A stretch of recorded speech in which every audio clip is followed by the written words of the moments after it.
어제 오후에 저는 뭐 큰 교회들은 아니었고 중형교회 이하 한 10여 개 교회 제가 일일이 전화를 좀 했습니다. 그래서 짧은 시간 전화 통화를 했고 또 제가 노회에서 맡은 일이 있어서 좀 전화를 하고 형편을 좀 물어봐야 되는 그런 시간이 좀 있었습니다.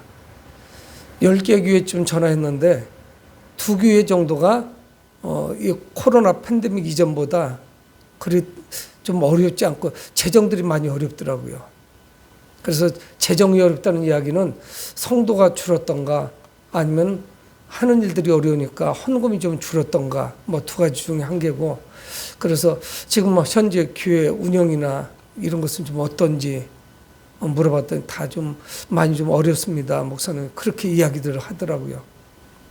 여러분, 하지만 교회가 어떤 형편에 있든지 우리가 사람들에게 복음을 전할 수 있는 기회는 이 교회를 통해서밖에 전할 수밖에 없습니다. 우리는 복음을 전할 때 그렇게 말하지 않습니까? 예수 믿으면 천국 갑니다. 하지만 믿지 않으면 지옥 갑니다. 믿으면 천국이고 믿지 않으면 지옥 갑니다. 그런데 이 말을 전할 수 있는 곳이 누가 있겠어요? 교회밖에 없죠. 성도들밖에 없습니다. 누가 이거를 대신해 주겠어요? 어떤 심부름센터나 아니면 다른 데다 용역해서나 돈을 줘가지고 맡겨서 그들을 할 수 있겠어요? 못합니다. 그냥 오롯이 우리가 해야 될 일이 이 복음을 전하는 거죠. 뭐 방법은 여러 가지가 있겠지만, 여러분, 우리가 천국을 전하는데 천국이 궁금하지 않은 사람은 없을 거예요. 믿지 않는 사람도 천국 이야기를 하면 여러 가지 마음에 불편한 것도 있고 찔리는 것도 있고 다양한 그런 마음이 있겠지만은 천국에 대해서 궁금증이 있을 겁니다. 관심이 가고. 우리 믿는 사람들은 더 말할 나위도 없죠. 그런데 이 천국에 대해서 소개하는 게 쉽지가 않아요. 우선 제가 천국을 갔다 오지 않았습니다. 내가 눈으로 본 것 같이 생생하게 전할 수가 없어요. 믿지 않는 사람들 제가 갔다 온 천국을 카메라로 찍어가지고 와서 보여주면은 100% 믿을 거예요. 여러분, 그런데 천국에 대해서는 구두로 전할 수밖에 없습니다. 내가 만난 주님을 전하고 예수 그리스도를 영접해야만 천국 간다고 전할 수밖에 없어요. 그래서 예수님께서 종종 비유를 통해서 말씀을 하시는데 그 비유에서 천국 이야기가 많습니다. 천국은 이런 것이다. 예수님께서도 그러니까 이거를 다양한 모습으로 비유를 통해서 이해하기 쉽도록 말씀을 하셔야 되니까 천국을 다양한 것으로 비유를 말씀하시는 거예요. 때로는 겨자씨 비유를 말씀하시기도 하고요. 진주장사, 진주를 구하는 사람에 비유하시기도 하시고 뭐 다양하게 비유하시는 거예요. 여러분, 그래서 오늘 말씀도 예수님께서 천국을 비유로 말씀하고 계십니다. 예수께서 다시 비유로 대답하여 이르셨다. 예수님께서 비유로 말씀하셨다는 거예요. 그래서 그 비유가 뭐냐? 2절에서 말씀하는 것 같이 천국은 마치 요거하고 똑같다는 이야기가 아니에요. 비유로 말씀하시는 거예요. 마치 자기 아들을 위하여 혼인잔치를 베푼 어떤 임금과 같다. 잔치를 베푼 임금님. 임금님이 비유의 주인공이죠. 근데 또 하나가 있습니다. 천국의 어떤 임금이 아들을 위해서 베푸는 그 혼인잔치, 임금님이 베푸는 혼인잔치, 또 오늘 성경에는 아들을 위해서 베푼 혼인잔치를 베푼 임금님, 그리고 또 우리는 그 반대로 읽을 수도 있어요. 임금님의 그 혼인잔치, 이렇게 볼 수도 있습니다. 임금님과 혼인잔치가 오늘의 핵심적인 그런 성경 구절이에요. 여러분, 성경에서 혼인이라는 것 이야기가 많이 나옵니다. 성경에 여러 군데에서 혼인에 대해서 말씀을 해요. 이거는 뭐냐면 하나님과의 관계가 회복되는 때를 주로 이야기합니다. 그리고 성경 마지막도 주님의 그 혼인잔치 이야기가 나오잖아요. 그러면서 마무리가 되죠. 그러니까 임금은 종들을 보내서 사람들을 초청하고 그리고 혼인잔치를 베풉니다. 여기서 비유는 누구겠어요? 임금님은 당연히 하나님 아버지죠. 그 아들은 예수 그리스도. 그래서 그 아들 예수 그리스도에서 혼인잔치를 베풀어 주십니다. 여러분, 당시 지금도 역시 마찬가지지만 이 결혼은 많은 비용이 필요하고 준비를 철저히 해야 돼요. 여러분, 그래서 혼인을 앞두고 사람들이 뭐 여기저기 다니면서, 우리 때는 그냥 겨우 그것이 신혼여행 장소였었는데 지금은 그렇지 않더라고요. 젊은이들이 결혼 전에 사진을 찍으려고 여러 관광지로 가더라고요. 외국에 가는 사람도 있고요, 제주도 가는 건 일반적이에요. 저희들 결혼할 때는 근근히 결혼식 끝나고 신혼여행으로 제주도를 갔는데 지금은 그게 아닙니다. 차 끌고 가는 정도로 안 가요. 비행기 타고 외국으로 가요. 사진만 찍기 위해서. 예전이나 지금이나 이 혼인이라고 하는 것은 쉽지가 않아요. 많은 비용이 들어가고 준비를 많이 해야 됩니다. 그렇게 해도 실수를 많이 하죠. 그래서 이스라엘의 결혼은 어떠냐면 초청 대상을 그 주인은 잘 파악을 하죠. 이 아무개, 내 친구 누구, 우리 형제자매들, 친척들, 이 인원들을 다 체크해가지고 사람을 보냅니다. 사람 보내면 그 사람이 가서 아무개 자녀가 어느 날 결혼을 하니까 오실 겁니까? 다 물어보는 거예요. 초대장을 보내는 거예요. 그리고 이제 혼인이 임박해가지고 준비를 다 완비한 다음에, 준비가 끝난 다음에 사람을 다시 보내요. 혼인잔치가 시작됩니다. 그렇게 시작되는 거예요. 그냥 초대장 하나, 요즘과 같이 그냥 카톡으로 그냥 문자 하나 이렇게 받지 않아요. 저도 종종 이 초대장을 받지만 좀 예전하고는 좀 각박하다, 세상이. 왜 그러면요, 휴대폰으로 다 보내는 거예요.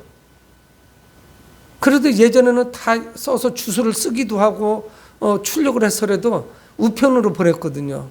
근데 요즘은 우편으로 받는 경우가 그렇게 많지 않아요. 목사님들만 우편으로 보내주더라고요. 그래서 정중하게 어느 날 결혼하니까 와주세요 하고 미리 보내서 스케줄을 잡도록 하죠. 여러분, 근데 이게 문제가 생겼습니다. 그러니까 오늘 성경에 나오는 이 3절에 보면 그 종들을 보내어 그 청한 사람들을 혼인잔치에 오라고 초청을 합니다. 그러니까 이거는 뭐냐면 준비가 다 완료됐다는 거예요. 내가 그래서 그 청한 사람들의 혼인잔치에 오라 하였더니 성경은 뭐라고 말씀하냐면 오기를 싫어하며 이렇게 말씀해요. 여러분, 이건 좀 심각하죠? 그 전에는 아마 충분히 오겠다고 이야기를 했었던 사람도 있을 거고, 그렇지 못한 사람도 있었고, 다양한 사람들이 있었겠죠. 이거는 어떤 약속이에요. 그래서 다시 4절에 다시 다른 정도를 보내며 이르되 청한 사람들의 이르기를 내가 5천을 준비된 나의 소와 살찐 짐승을 잡고 모든 것을 갖추었으니 혼인잔치에 오소서 하라.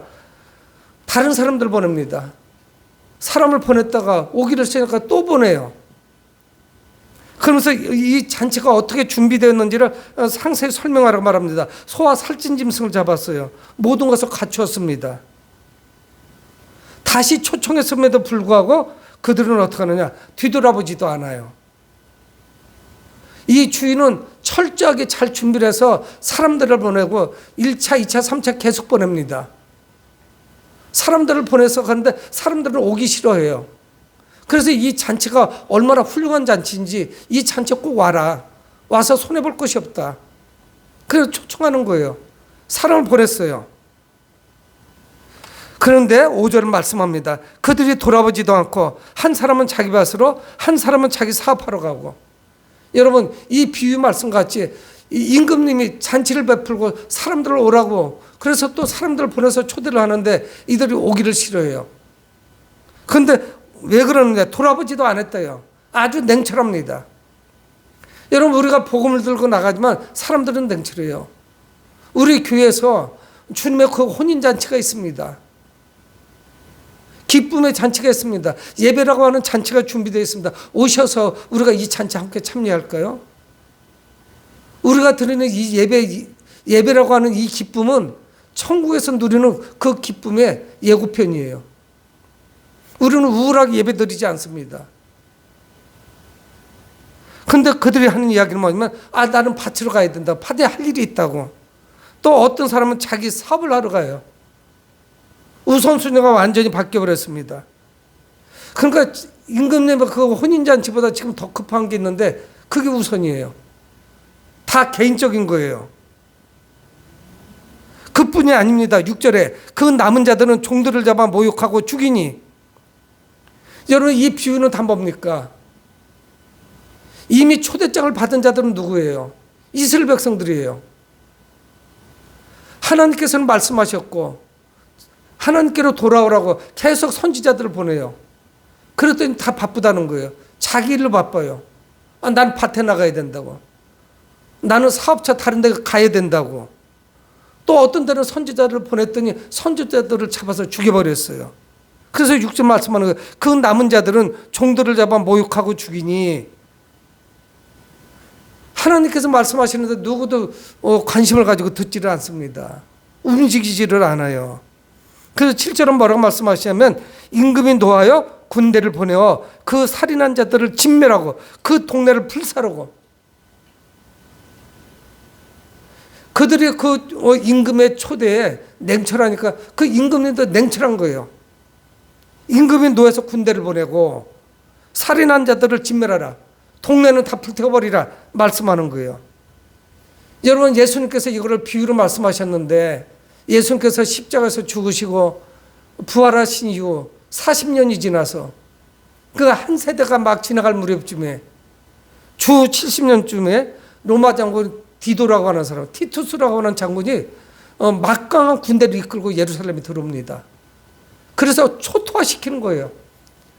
예루살렘을 그 말발굽으로 다 싹 밟아버립니다. 살아남지 않아요. 그래서 그 피가 차고 넘쳤다고 그래요. 얼마나 많은 사람들이 죽었는지. 그 성을 봉쇄하고 다 죽인 거예요. 그래서 결국은 이스라엘이라고 하는 나라가 또 한 번 어려움을 겪게 되죠.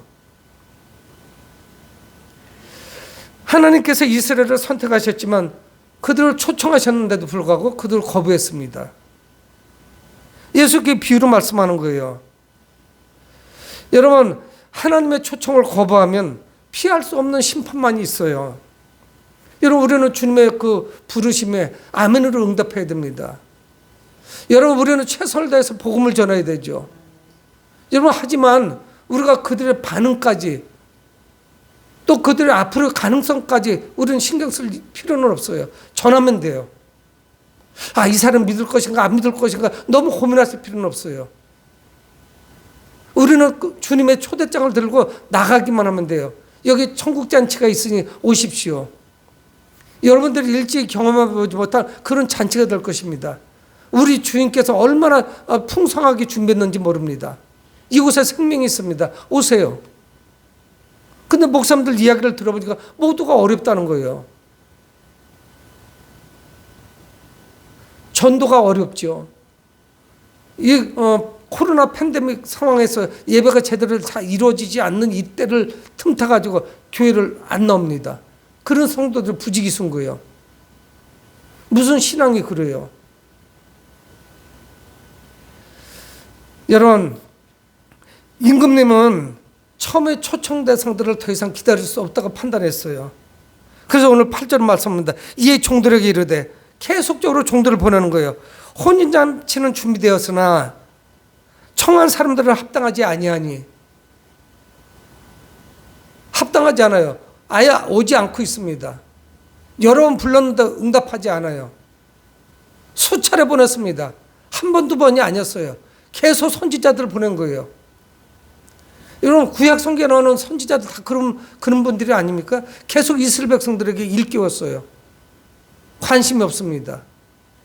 하나님을 떠나갔어요. 여러분, 잔치는 준비되었는데 함께 할 사람이 없는 거예요. 음식을 나눌 사람이 없어요. 기쁨을 함께 할 사람이 없어요. 그들은 이미 합당하지 않습니다. 여러분, 하나님이 변덕스러울까요? 그렇지 않잖아요. 이스라엘이 하나님을 버렸기 때문에 이런 현상이 나타난 거죠. 그래서 9절에 내 거리 길에 가서 사람들을 만나는 대로 혼인잔치에 청하여 오라 한데 종들을 다시 보냅니다. 임금님이. 그래서 이미 불렀던 사람들은 합당하지도 않고 올 가능성이 없으니 너희들은 가서 내 거리 길에 가서 모든 사람들 이끌고 오라는 거예요. 여러분, 신의 한복판에 얼마나 많은 사람들이 왕래를 하겠어요. 수많은 사람들이 지나갑니다. 잠시 서 있으면 수많은 사람들이 다니고 있어요. 오고 갑니다. 여러분, 이제는 인종이나 언어나 성이나 국가의 차별이 없어요. 나이의 차별도 없습니다. 피부색의 차이도 없어요. 모든 사람들이 초청 대상이에요. 그래서 주인은 말씀합니다. 10절, 종들이 길에 나가 악한 자나 선한 자나 만나는 대로 모두 데려오니 혼인잔치에 손님들이 가득한지라. 여러분, 선한 자나 악한 자나 선한 자나, 유대인과 이방인이 이제는 차별이 없어요. 그래서 내 거리에 가서 모든 사람들, 지나가는 사람들에게 뿔을 붙잡고 그 임금 내면 혼인잔치에 오라고 초청을 하는 거예요. 그래서 그 잔치가 가득 차게 됐어요. 풍성해졌습니다. 여러분, 여기서 악한 자나 선한 자, 이들은 율법에 부정하다고 하는 자들 아니겠어요? 저런 자들은 우리 선택된 이스라엘 백성들하고는 달라. 하나님의 선민들이 아니야. 저것들은 저주받은 자들이야. 근데 역전 현상이 일어났어요. 혼인잔치에는 오히려 청함을 받은 자들은 그들은 거부하고, 처음부터 초청받지 못했던 자들, 이방인들로 가득 차게 된 거예요. 여러분, 천국이 이렇다는 거예요. 천국에 대해서 비유로 말씀하시는 거예요. 율법에 오히려 부정하다고 한 자들, 세리나 창기들, 버림받은 자들, 이런 자들 채워지게 된 거예요.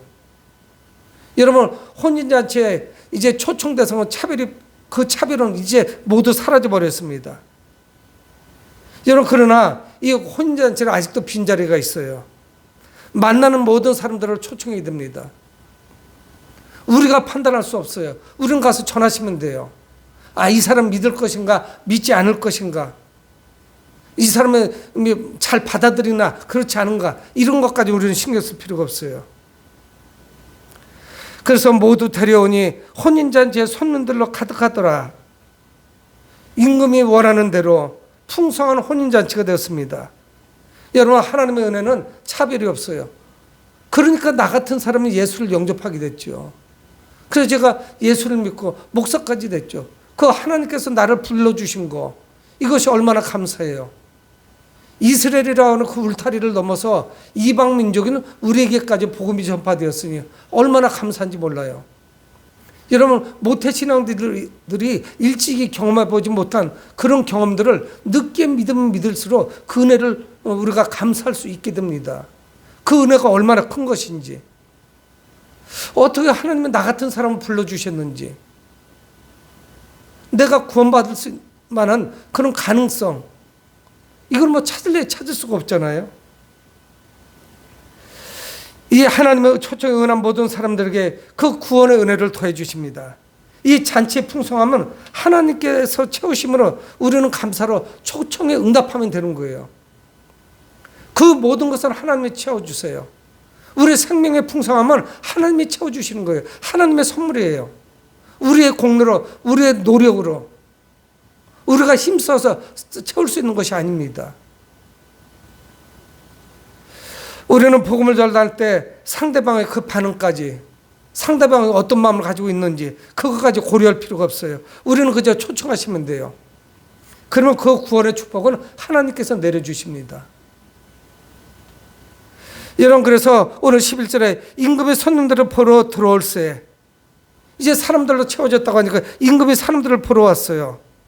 근데 그 자리에 참석한 사람들을 환영하고 그들을 축복하고 음식을 함께 나누려고 임금이 들어왔는데 이상한 모습을 봅니다.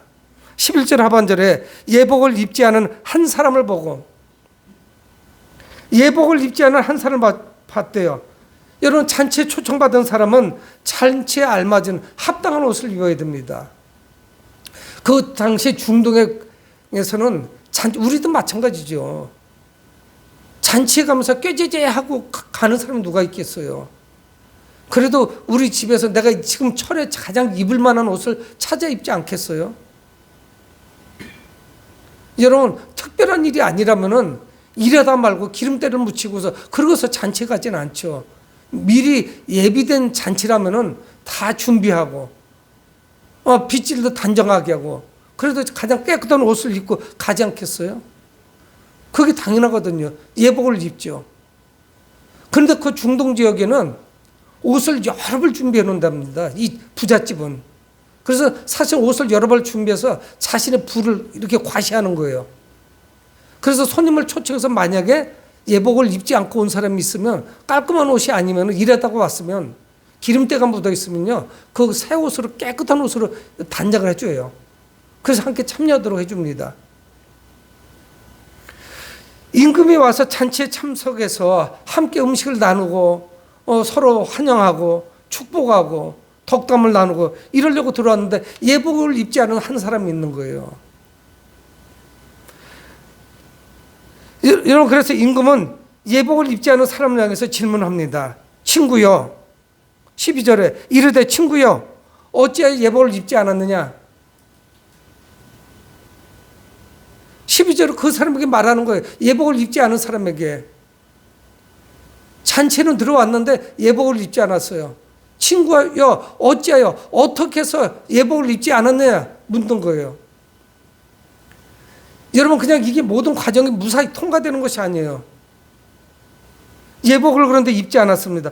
어떻게 예복을 입지 않고 여기 들어왔느냐? 여러분, 이 예복은 뭘까요? 여러 가지가 있을 수 있어요. 하나님의 의예요. 우리는 의롭지 않으면 구원받을 수가 없습니다. 예수 그리스도의 의로 우리는 옷 입는 거예요. 그게 예복 아니겠어요? 우리는 더러워요. 더럽기가 한량없습니다. 죄로 가득 차 있어요. 예수 그리스도의 피로 우리의 죄를 씻는 거죠. 우리는 죄인들이에요. 더럽기가 짝이 없어요. 근데 우리를 죄 없다고 말씀하세요. 의롭다고 칭해 주시는 거예요. 칭의예요. 초청에는 응했는데 예복을 입지 않았어요. 죄의 상태 그대로예요. 그래서 철푸덕에 앉아 있는 거예요. 오긴 왔지만 그렇게 해가지고 입장이 되겠습니까? 그거는 불가능하죠. 여러분, 임금님은 자비롭습니다. 여러 번, 수차례, 아니 수십 번, 수백 번 사람들을 보냈어요. 오라고. 우리 아들의 혼인잔치가 있다고. 우리 혼인잔치에 기쁨을 나누지 않겠냐고 계속적으로 보냈어요.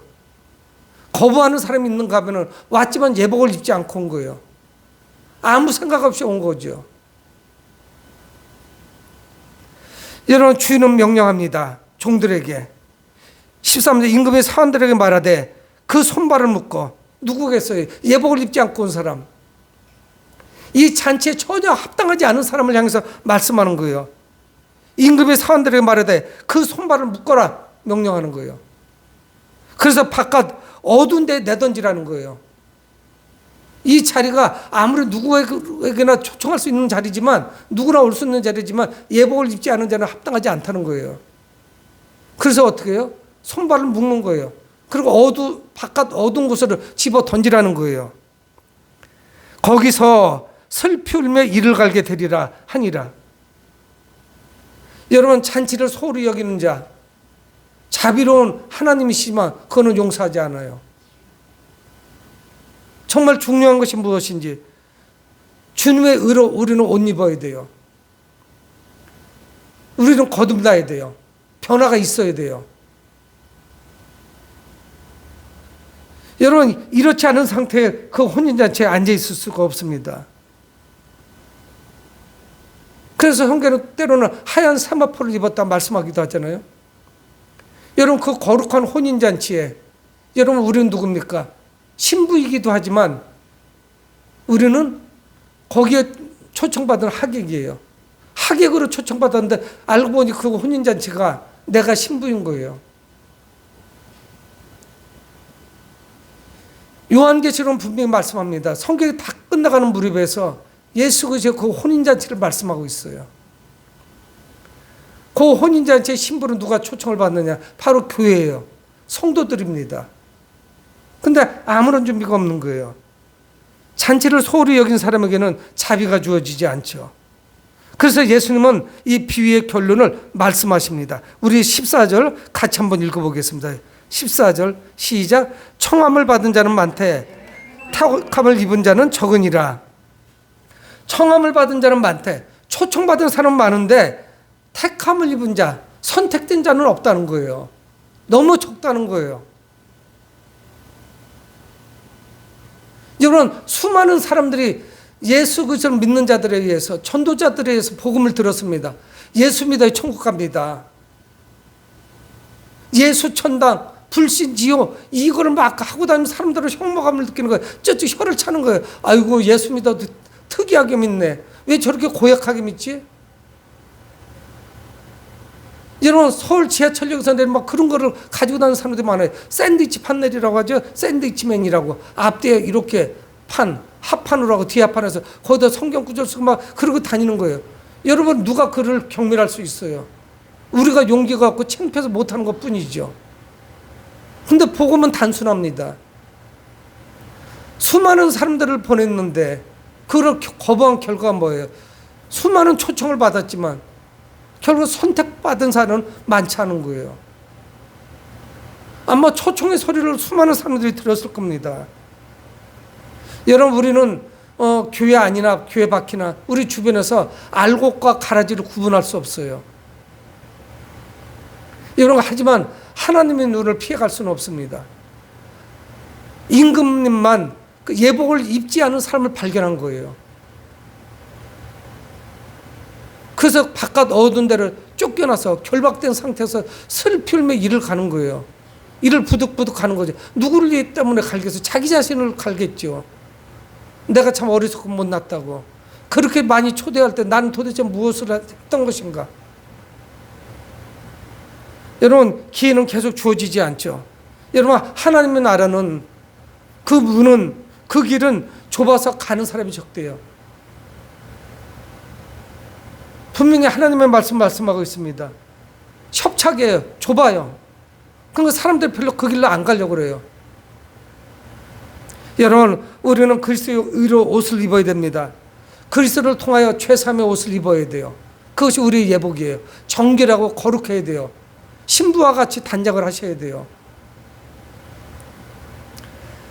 사랑하는 성도 여러분, 하나님은 자신의 종들을 보내서 천국 복음을 전하셨습니다. 예수 그리스도께서 다시 오시는 날 천국 잔치의 근무는 닫혀지게 될 거예요. 끝나게 돼요. 수많은 사람들이 초대받았지만 그 문을 통과하지 못하는 사람은 수탁이 많을 거예요. 일부만 들어가게 될 것입니다. 구원의 기회는 영영 사라져요. 문이 닫혀버렸어요. 주님은 유대인은 물론이고 이방인들에게 잔치의 초대장을 보내셨습니다. 지금 지구촌 80억이나 되는 사람들 중에 이 초대장을 받지 않은 사람이 누가 있었겠어요? 다 받았지만 거부하는 거죠. 아마 조롱하는 눈으로 바라봤을 겁니다. 여러분, 우리는 잔치에 들어가도록 예수 그리스도의 거룩한 옷을 입으셔야 돼요. 먼저 회개를 통해서 내 죄의 용서가 있어야 돼요. 죄사함을 받아야 돼요. 오늘 14절 말씀을 다시 한번 봅니다. 초청을 받은 자는 많으나 선택된 자는 많지 않아요. 청함을 받은 사람은 많아요. 초청받은 사람은 많아요. 그런데 택함 받은 자가 없어요. 선택받지 못했다는 거예요. 오늘 예수님의 비유와 같이 예복을 깨끗하게 준비하시고 잔치에 참여하는 여러분들이 되시길 주의 이름으로 축복을 드립니다. 고마우신 아버지 하나님, 주의 은혜를 감사합니다.